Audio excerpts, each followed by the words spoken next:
This is John. Hello, John. What's up?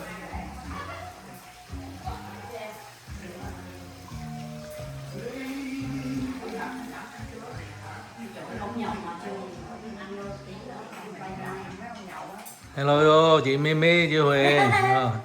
Hello anh. À.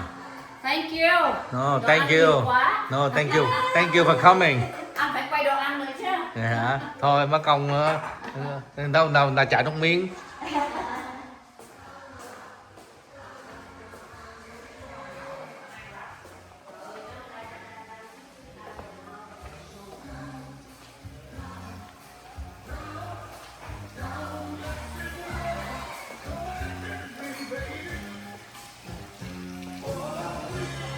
Anh đi đủ đi.